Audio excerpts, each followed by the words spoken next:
கிறிஸ்மஸை நம்ம செலிப்ரேட் பண்ணணுன்னா வீட்டில் ஸ்டார் கட்டுறதோ, குடில் வைக்கிறதோ, நம்ம புது ட்ரெஸ் போட்டுக்கிறதோ, நம்ம வீட்டில் பிரியாணி பண்ணுறதோ, இதெல்லாம் தாண்டி ஜீசஸ்க்கு பிடிச்சது அடுத்தவங்களுக்கு கொடுக்கறது.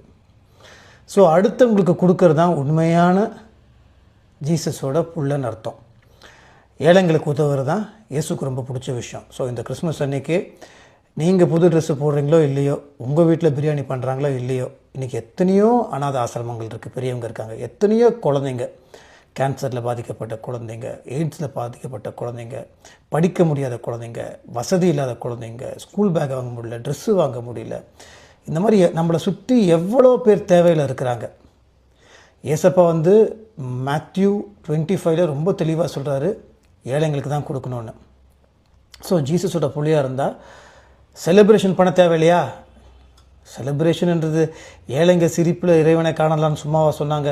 அதோட என்ன பெரிய செலிப்ரேஷன்?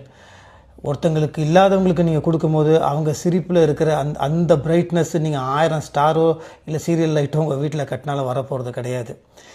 கிறிஸ்மஸ் ஒரு ரிலீஜியஸ் ஃபெஸ்டிவலாக பார்க்காம, கிறிஸ்மஸ் எனக்கு நிறைய விஷயங்கள் இருக்குது.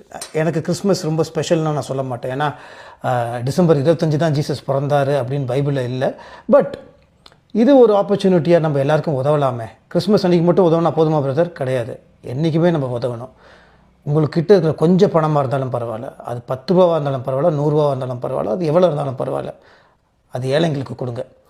உங்கள் டைமை இல்லாதவங்க கூட ஸ்பெண்ட் பண்ணுங்கள். நான் ரொம்ப லேட்டாக கற்றுக்கிட்டேன் இதை.